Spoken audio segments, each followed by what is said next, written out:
అందరికీ నమస్కారం.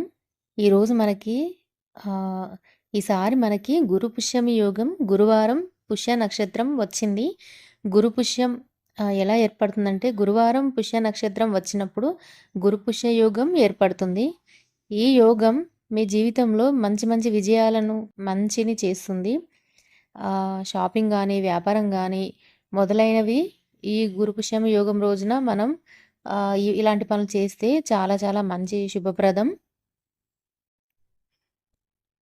మీ ఇంట్లోకి డబ్బు, అదృష్టం, మంచిగా లక్ష్మీదేవి దయ ఉండాలి అంటే గురు పుష్య యోగం రోజు ఇలా చేయండి.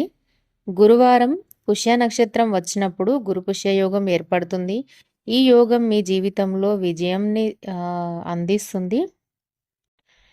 గురు పుష్య యోగంలో మీరు లక్ష్మీదేవితో పాటు విష్ణువును మంచిగా పూజించాలి. పూజా సమయంలో కనకదార స్తోత్రాన్ని పఠించినట్లయితే అమ్మవారి అనుగ్రహం మంచిగా ఉంటుంది. లక్ష్మీదేవికి పాలు నైవేద్యంగా సమర్పించండి.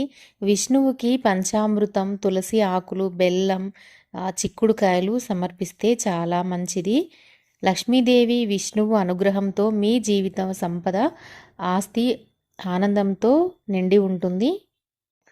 గురు పుష్య యోగంలో బంగారాన్ని కొంటారు చాలామంది. బంగారాన్ని అలాగే పుష్య పౌర్ణమిలో వెండిని కొనుగోలు చేయడం వల్ల చాలా మంచిదన్నమాట. ఇలా మనం గురు పుష్య యోగం రోజులో బంగారం కొనడం వల్ల ఎక్కువ శ్రేయస్సు పెరుగుతుంది. అలాగే మంచిగా బంగారం అనేది మనం కొంటూనే ఉంటామన్నమాట. మళ్ళీ 1 ఇయర్ వచ్చే వరకు కొంటూనే ఉంటాం. బంగారాన్ని లక్ష్మీదేవి రూపంగా మనం భావిస్తాం కాబట్టి ఈ బంగారాన్ని బృహస్పతి కూడా ఇష్టపడతాడు.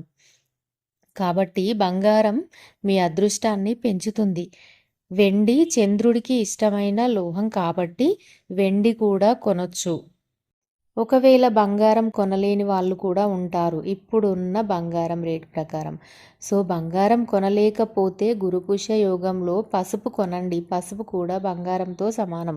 పసుపు మీ అదృష్టాన్ని ఇంకా బలపరుస్తుంది. మీ పనిని విజయవంతం చేస్తుంది. ఏముంది, ఒక 10 రూపాయల ప్యాకెట్ అయినా తెచ్చుకోవచ్చు. మంచిగా ఈ విలువైన పసుపుని మీ జీవితంలో సానుకూల మార్పులకు కూడా తీసుకొస్తుంది. మీరు ఆ రోజున పుస్తకాలు కూడా కొనొచ్చు. గురుపుష్య యోగంలో బృహస్పతి ప్రభావం ఎక్కువ ఉంటుంది కాబట్టి అలాంటి టైంలో మనం పూర్ణిమ నాడు గీత రామచరిత మానస్ కానీ లేదు అంటే మతపరమైన పుస్తకాలను కొనుగోలు చేసుకోవచ్చు. ఆ రోజు చంద్ర విజ మంత్రం చదువుకుంటే చాలా మంచిది. మరి ఈ వీడియో మీకు ఎంతో కొంత ఉపయోగపడిందని అనుకుంటున్నాను. ఈ వీడియో మీకు నచ్చితే తప్పకుండా లైక్ చేయండి. ఇలాంటి మంచి మంచి వీడియోస్ కోసం ఛానల్ని సబ్స్క్రైబ్ చేయండి. Thanks for watching.